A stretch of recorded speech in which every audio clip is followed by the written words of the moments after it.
This is episode 62 of the Marshall Street Podcast. You're listening to the Marshall Street Podcast, the home of music industry know-how that will give you the skills to take your career to the next level. Here are your hosts, Ben Marshall and Stu Watts. What's going on, people? We are back. Welcome back to Marshall Street Podcast, episode 62. Yep. Very special guest today, Claudio. Welcome. Thanks for having me, guys. Thank you for being here.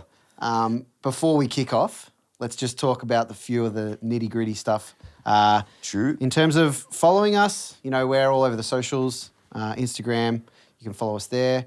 Spotify, we can be found, YouTube, all of the places that you would expect to find us. Just search Marshall Street and you'll find us there. Marshall Street Studios, Marshall Street Studios is a good idea. Yep. And as always, if you like this podcast, what we've spoken about, you can now rate it on Spotify and share it with a friend. If you know someone who is looking to start their own business, looking to get into business, looking to live life more on their own terms, or that's something that you resonate with, I think this podcast will have some good stuff for you. Absolutely. So, Claudio, firstly, do you want to introduce yourself? Tell us what you do, and then we'll kind of take it from there. Awesome. Thanks, guys.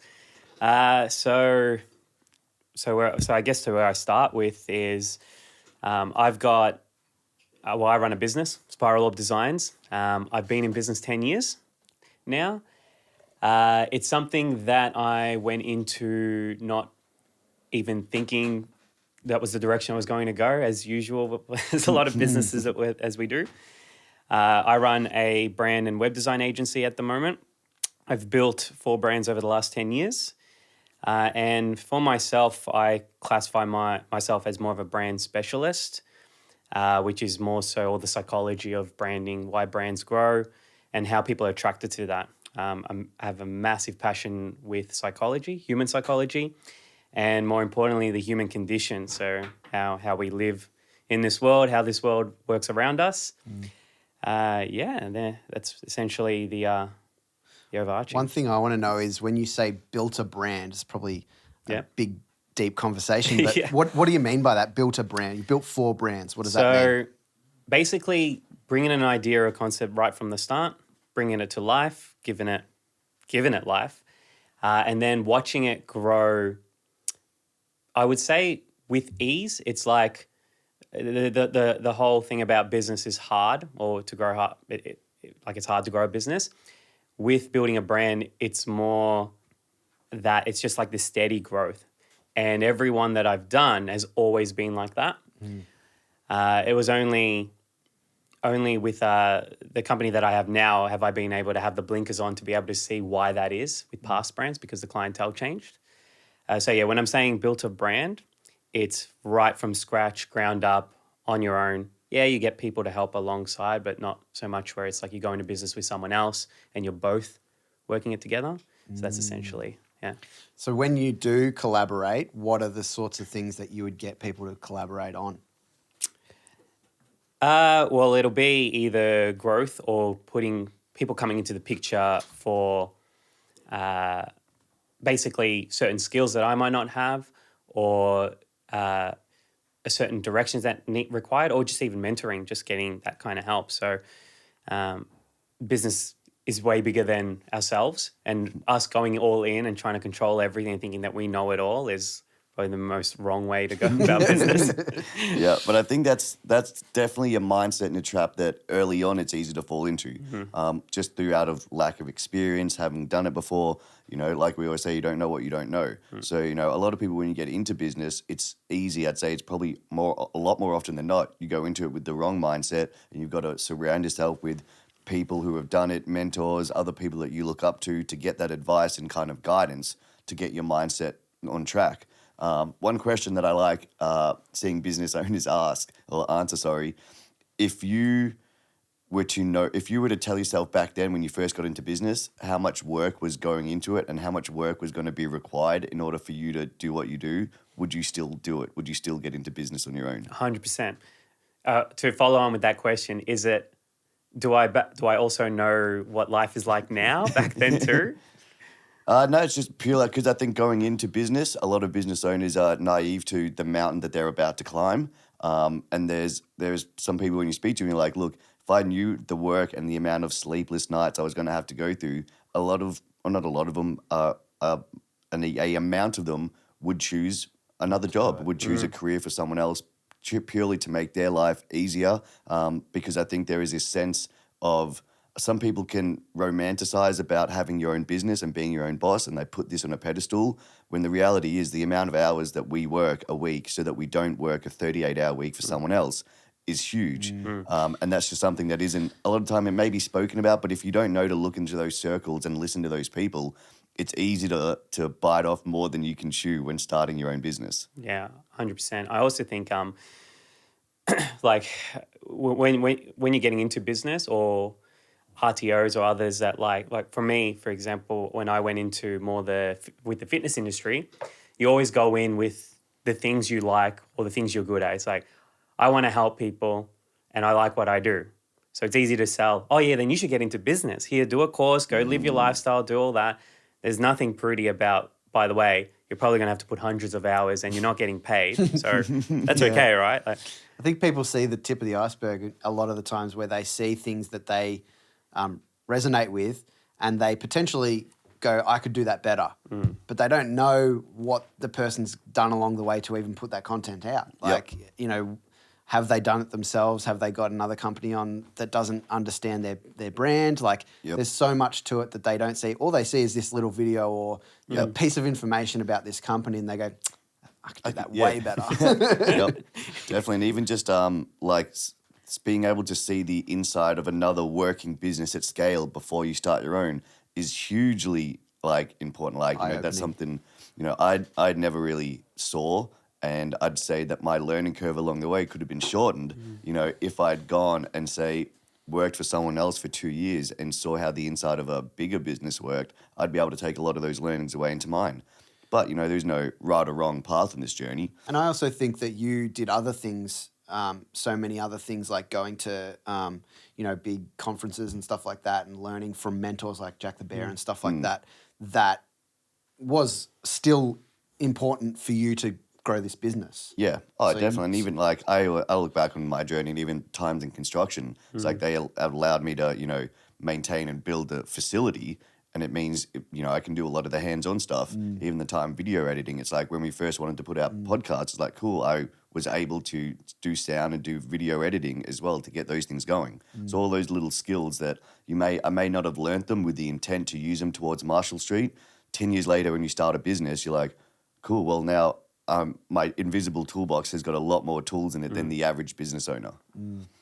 Was there, what was it about, like, branding? You say that that's probably your favorite thing to do, right? Or you think that that's the thing that you're best at, or? It's definitely one of the things that combines what I'm talented at with psychology. Yep. And what actually building businesses and solving problems. And the two go hand in hand together. Was that something that you figured out, or that you saw was an existing gap in? It's a bit of both. I figured it out. And then as I was growing and with different clientele, I noticed that two of the same clients, they would be doing the same thing, sharing the same industry, and one would be growing so much quicker than the other. And that's when I spotted out, the branding formulas that they're actually doing is what I've been doing, and I've been doing for the last 10 years. And then it just all the cogs clicked. So what was not seen before was now seen. And then I formulated that and found that, wow, this is something I unconsciously really loved and was always doing.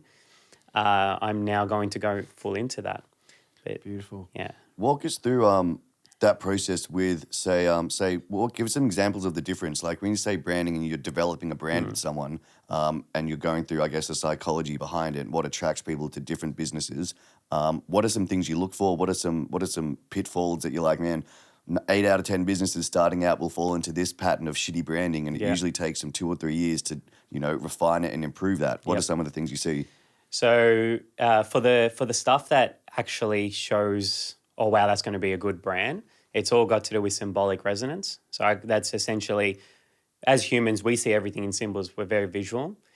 Unless, as I learned the other day, I was in this conversation. The aphantasia, which can't actually see the imagination of that. And I'm like, oh, wow, that's really cool. But it's a very small part of the population. But for the majority, we see things in our mind's eye. And that's all based on our experiences in life. So if we go through life a certain way, we are always watching out for the things we want and don't want in life, because that's what we've been shown.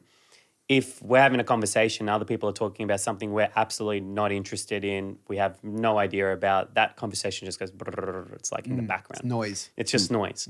So what the good brands do is that they see the symbology of who their ideal people they're trying to put the brand in front of, and they're communicating that constantly through symbols, through stories, through experiences that's collective. Like, I don't know why, but Tom and Jerry just came into mind, and somehow I could tie that into some particular story, and then all the people who have seen Tom and Jerry and maybe how the mouse like is running away, like I could put that into my brand, and everyone who's experienced that would then notice my brand. So that's the good one. The bad side of it, oh, I wouldn't say the bad side, what majority do. The less effective side. Less effective, that's a good one. It's just going straight on what they do and talk about the problem they solve. And that's fine and dandy, but when people are going through an experience of ready to buy from you, they're along the journey of that symbolic resonance. So every time you're storytelling, every time you're portraying, they're continuously engaged with it because it's their experiences in life. Then all of a sudden, wow, I need to now do branding, or wow, I need a website, or I got to record my music, or I got to actually take this to the next level. And if it's just the how, someone else will come along that. And life is just a Facebook or a social media news feed. You're only going to see the top 30, 40 things that's most interesting and relevant to you.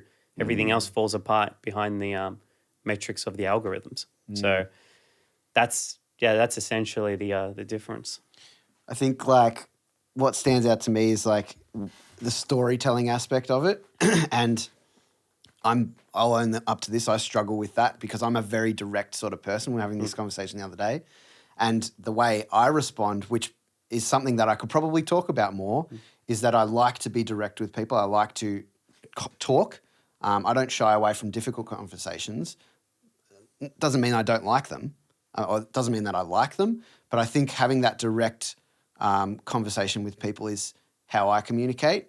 It doesn't work for everyone else, but I also don't then know how to necessarily brand myself in a way that speaks to people that might be on a similar wavelength, because I probably fall into that trap of like lacking storytelling and, you know, lacking the background or, you know, what's brought me to where I am. So is there generic things that you see or across the board things that you see that could help maybe musicians or, you know, people that are in the music industry and starting business in the music industry that could potentially help them speak to people in an easier way than just saying, you know, this is what I do? Yeah, I like challenge is not the word I'm looking for, but it's like I want you to potentially look at this for you as well, because when people see you and what you do or where you're at now, there's a story of journey that got you to here. And when people hear that, that's what they're actually drawn to, because you're living in a moment in time where they want to be, whether it's right in front of you, being the person who's having the music recorded for you, by you, sorry. So for me, I feel that when it's story, there's really, like I always talked about there's either two types of stories. You got more of an origin story, which is a very strong one. It's the lead up to where you are now and really highlighting that massive stage of the journey. Like an example is for me, like when we started into web design, there was no like breakthrough, I hit rock bottom moment kind of thing. All it was is, hey, I was doing my other business. I got very busy. I outsourced it. I got burnt. And then I talk about the getting burnt part. So that's the emphasize. And then I started the business out of anger. And because, not that I knew it, but because I was the client, I was able to communicate that. And then I happened to attract like minds who wanted to do good things by people who got burnt really easily and then never to happen again. So the story of that part was, what's the big chunk that people want to know about. In my story, it's the origin is about being burnt and what that was like and what that meant and what because I love contribution. Like we raised $4,500 in like 40 days with a new program that we just launched. And that was supposed to go to the homeless community. And it was to do the contribution element and then also to show us what we're doing even on a bigger scale. And it was my lesson, but I learned, I was sold on the idea of marketing and then going down that part from not the right form of marketing. And then when I went into that, I learned, oh, wow, I stuffed up. I made that mistake, but I was burnt. And I would never sell something to someone that I know isn't good, like they need it or don't need it. I'd refer that on. So there was all that. And because of my experiences of life that led me to be that type of person, because I'm sure life could have taken me a different route. I could have been an absolute prick. But because of that, there'll be like-minded people who have gone through similar journeys, probably have been burned a fair few times. Like I have that. When they hear that, they're like, oh, this resonates. It's just a web design agency though, but is it though? Fascinating. Yeah. I think like the struggle that I see so many artists have is they don't know how to tell their story. Yeah. And it's like, I'm a really good musician. I have great songs. It's like, great. So many other people do too. We've talked about it all the time. Imagine all the songs that have never been heard that are the best songs in the world. And it's most likely because of that. They don't know how to tell their story. They don't know how to stand out from the crowd. They don't know how to be unique. Either they feel that they need to be someone they're not because they're like, well, I'm told I need a story. And in them, they don't see their journey as, good enough or, important enough for them just to be like, yeah, this is me and these are my songs. But I want to come back because I think there's another way, and I want to get your thoughts on this, another form of, I guess, marketing or getting people to resonate, say with, let's just use Stewie as an example because he's here. So in your situation of how you started, you went about you were that client initially who got burnt, and that is, from what I can gather, set you up to do what you sought out to, purchase at one point, but in a more ethical way. So you're like, cool, I've seen what happens when business owners and people sell you based off what they think you need, not what you actually need, and that ends up costing you money. And we've seen people spend like $10,000 plus on websites that they didn't need just so that these agencies can make money off them. So there is a lot of sharks in that water. So by you almost getting burnt, you had that story to resonate with people that are like, holy fuck, I was burnt as well. Sweet, let me go with someone who knows what that's like so it's not going to happen again. I think with like Stu and what he does, I think there's another type of client though, because people will hire him to record and mix who say don't want to be a mix engineer. They're not striving to be a mix engineer. So, his journey of, hey man, like go and studying music and production and learning sound and building his way into being the mix engineer he is now, that won't necessarily get the drummer of the band to be like, oh, that's that, because it doesn't, they're on a different path. So I think, for something like that, and correct me if I'm wrong, but a way to bring them into the conversation is, especially with music, is you need to find a common point of ground, a music that they might like. So you go, cool, here's my mix tips before and after on a track that they like. And suddenly they're like, hey man, I like that band. So you're in them for that way. You've caught them with a common, I guess, band that they like, and you've shown your skills on something that they've already interested in. What are your thoughts on say that? Yeah, I think spot on. I also think, because I've seen that you do your own music and that too. And so I know that there's a strength in that as well. And there's American Stew. yeah, There is a YouTube channel called Alex Melton. Yeah. And he's American Stew. I've seen it. Yeah, I've gone through them. I love that. I resonate a lot with it. And we need to get Stewie doing that. and that's the thing there. Like that's the experience in that is me going back through like all my love of music back when I was in like younger, and that's why I watched all of that. So that resonance is like it's unspoken though. I think that's important as well. It's like there's a directness in the sense of you're being shown something like this is a cover in the style of music that you used to listen to, but it's a current song, for example. Yeah. And you like that, but it's not the person saying, I know you like this. There's no that yeah. direct saying like, everyone that likes pop punk and likes new songs, you're going to like this. It's not that. It's just like here's the song. Yeah. Yep. So And I that's, think yeah. it feels real because I'd say he also listened to that tunes. Yeah, yeah. Like, you know, if he didn't listen to that music, it wouldn't feel as Well, real or 100%. as genuine. Yeah. 100%. And I guess that's probably why he doesn't need to say it. He's like, dude, I Yeah, listen to exactly. these bands so much. You can tell it like he's just a piece of art around that. But Yeah. there's a learning piece there for anyone that's listening that thinks you have to do it that way. True. Yeah.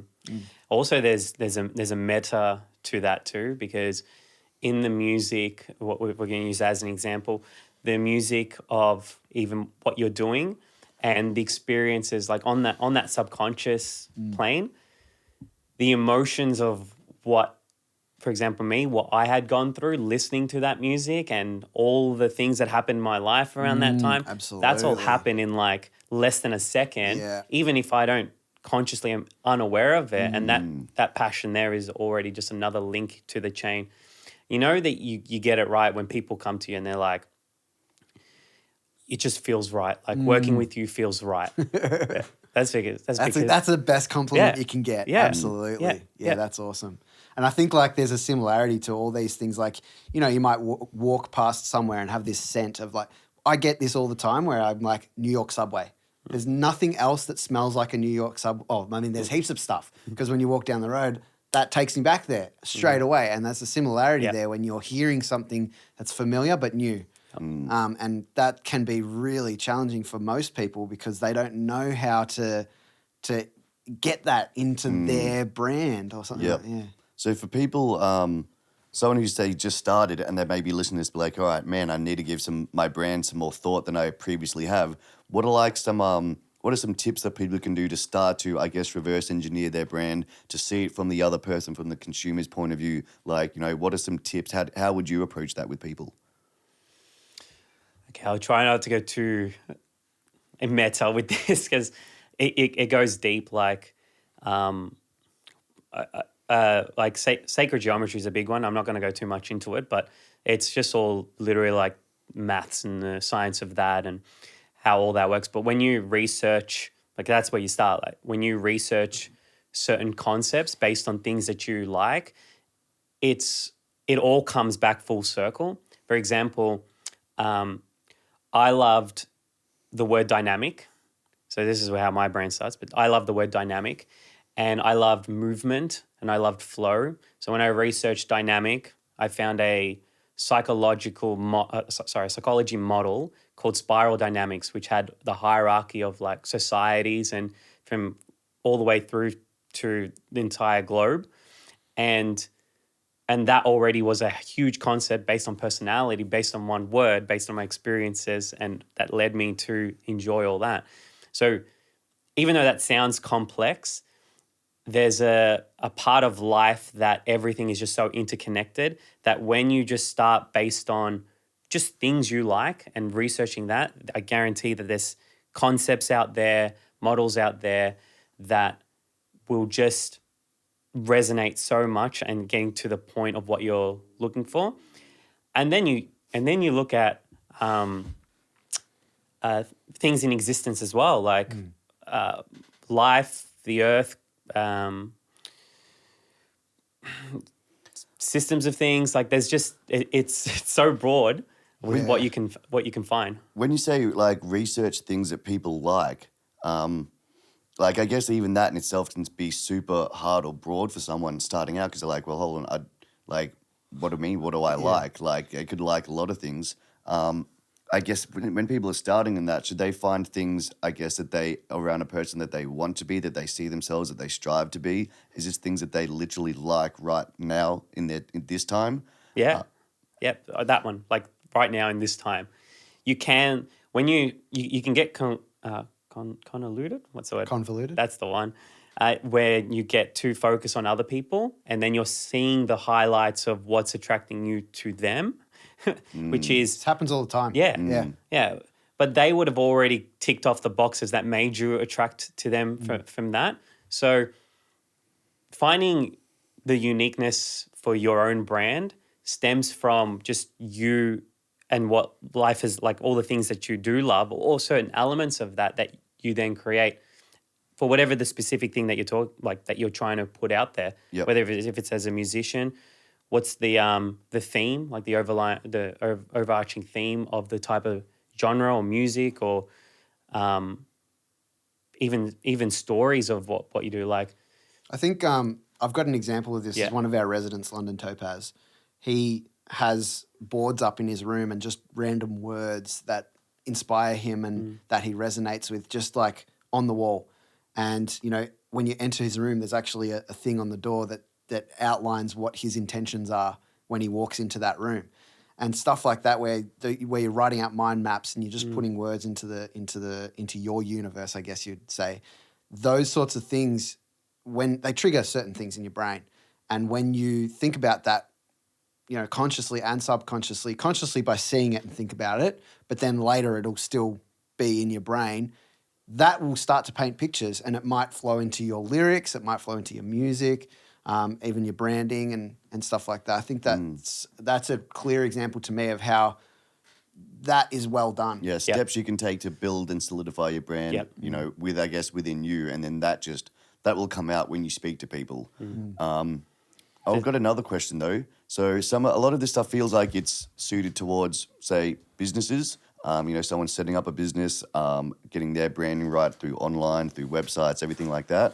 Is there a difference in that and someone who would be, say, going about a personal brand of building a business around, say, their actual name rather than, you know, a business? Well, it depends on the intention, first of all. Like, I'm a believer, if you're going to build a personal brand, it's a lot harder to scale because you are the face of the brand. You are essentially always that piece that everyone's attracted to. The moment you stop, it's like other people, unless you're legacy level, where you've got you more of, I don't know, like maybe Tony Robbins, as a lot of people might know, where other people can come into the picture and the messaging there, but eventually that would fade out. So if the ideal then is to have more of, and there's no right or wrong here, by the way, like, but if it's like to actually have a brand that people are attracted and falling in love with that. But if you Escape the Fate came to mind because I absolutely love that band. But when the lead singer left and they were replaced, I still loved that band. And I loved what Good old Ronnie. Yeah. So that there's that part of it as well. So, but let's even go down the other route of a personal brand, say that is just that person. Because there is a lot more people starting their personal brands through Insta, through social media. Yeah. It's given a lot of people to take control of almost their business life and start their own brand around themselves. Obviously, I'd argue it's like almost very hard to be scalable. And the whole point of the personal brand is it dies with you. Like it's built off you. So I guess when building branding and messaging around that, is that similar with being a business? How does that go? Yeah, it's literally similar. Like there's a vision that comes with it. Like you're aiming to achieve something big with that. Whether it's a business that's just solving problems, or your personal brand of what you're trying to put out there is still solving a problem. And so when people hear that vision of what you're trying to achieve, like I always say, like you want heads to be like this, like, wait, what did you say? Like, they turn, Double take. Yeah, and then they want to know more. So that always ticks off the boxes regardless. Like you can I've got a personal brand too, and I have a huge vision with that as well. I literally started creating it last year. But the difference in that is just with the next route. But you're right, like it'll die with me, while the business brand could live on forever. And I think that if we see it, I think people should have multiple things. Like some people are happy to just work for another business because of the brand of that business and the purpose that it ticks all the boxes, rather than them starting from something scratch to try and replicate what's already perfect for them. So that's one thing. And not everyone needs to be a business owner there, but I do believe everyone should have a side business, even if it's a small 20 grand, 40 grand, and you can do that and build that up. Even if that's all to tick the boxes for that and give you an extra bit of income, or get you to shine what you absolutely love in doing the art pieces that you do. There's like, to me, you could have best of both worlds, or either you have a brand that is scalable and you pull yourself out of it as a business and it's just a money vehicle, or you're working for a brand that ticks all those boxes and is giving you a nice income and you're well taken care of. And then both of that person, whether it's the employee or the business owner, may have a personal brand as well, or vice versa. So One thing I want your opinion on is, for me, it's easier to speak with someone, say Marshall, for example, to uncover something about me that I don't necessarily know. Or he might say, that is, you were just talking about that, talk more about that because you're clearly passionate about it, or blah, blah, blah, blah, blah. So did you have a mentor, someone that you were able to run things off that uncovered things about you? How did you go unpack those sorts of things? yeah, I had Hamish. So Hamish was my first true mentor. That when I first met him, I would have been like, I think I was 23 when I walked up the steps at his gym. I know he's been on the podcast before. Yep, alter ego. Yeah, and I remember sitting in front of him, and he was everything about the man. He's 10 years older than me, but he was everything the man of what I wanted to be. And at that time, I had been just some bad stuff had happened to me. Trust had been burned, and I was very depressed, not in a good state. And I just had this 3/4 finished certificate to start my business in the PT world. And everything he said, what he was like, I want to attach myself. Like, I didn't care about the business side of things as much as I wanted to be an apprentice to him. So I went above and beyond and did not stay. Like, I didn't leave him. I was there for 3 hours when it was meant to be 15-minute interviews. I sat away. Other people were coming. Then they'd leave and I'd get back in front of him. And I wouldn't leave until he said, okay, I'll take you on. And then everything he told me to do, all the things that worked, all the things that didn't work, all the things that made me grow, everything he said do, I did. And I think that in life, like, there's a great concept by Joseph Campbell, The Hero's Journey, if you guys know about it. Oh, it's brilliant. And basically, Joseph Campbell found that there's a theme in every story. When you watch movies, when you read books, and it's a circle, it's a journey that you go through.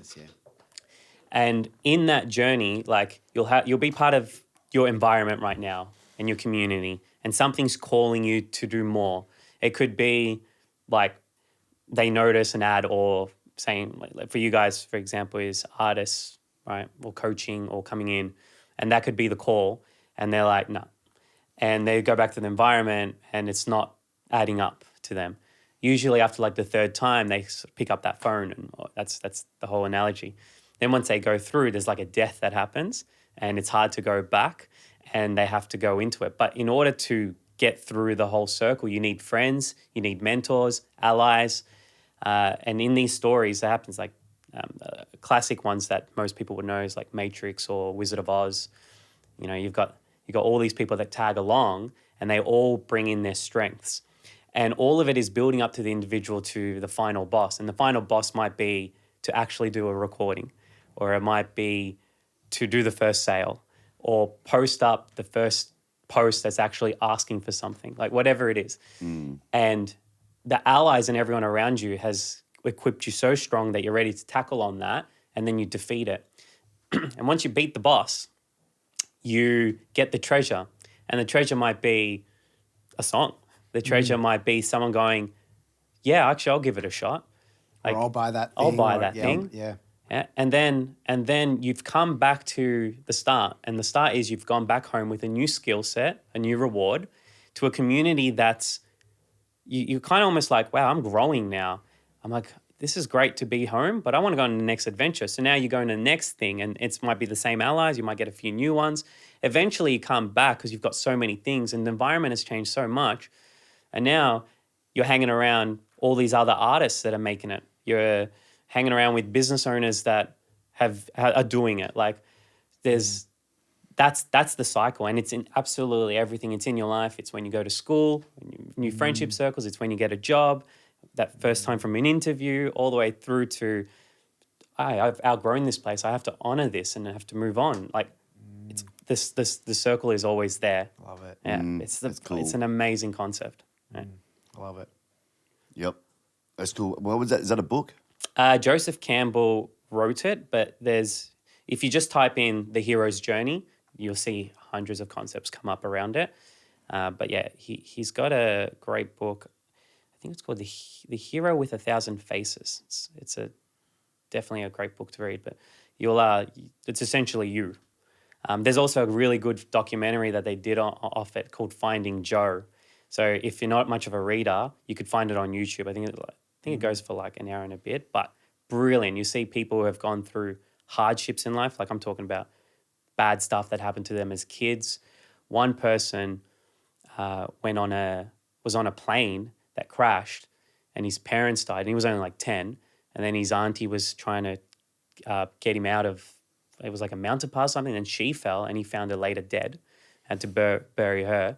And he said that was his origin story and his hero's journey that led him to a book, and then his own kid and the love that he has. And so that no matter how hard things happen in life, that it's still all part of this journey that you're always on. And for him, that slaying the dragon is to go on, or what did he learn from that experience that he could still have a loving life and give so much back to the world. Yeah. I think there's so much to take from this conversation. If you're listening or watching, is like there's so many different things that you go through in your life, little things you learn, people that you meet, all along the way. They all add up to who you are today and who you're gonna be. And you shouldn't ignore those little things. I think people kind of tend to look at big picture too much, and they don't look at the small picture enough. Spot on. Yeah, and there's so much that you can utilize in your expression of yourself, in your art, in your branding, in your music, whatever it is, that I think that so many people can expand on based on their own experiences. So I love it. I love it. That's cool. Anything else, Marsh? I think that about wraps it up. Before we leave, do you want to let everyone know where they can find you, how they can get in touch with you if they want to learn more, if they want to work with you, if they want to find out more about branding and how they can improve their own branding? Let everyone know where they can find you. Yeah, well, you could search us up on Google, Spiral Orb Designs, or ORB, spiralorbdesigns.com.au. You can find me on Instagram, CDY Productions. That's where links to my personal brand too as a writer. That's another whole thing. But you'll find us in the team there, and you can just reach out. That's as easy as it is to find me. Love it. Perfect. Yep. Thank you very much for coming on. Thanks, mate. As we mentioned, if you like this info, if you think it is good, if you have a friend who you think this would resonate with, make sure to share it with them. Give us a rating on Spotify and share it around your socials.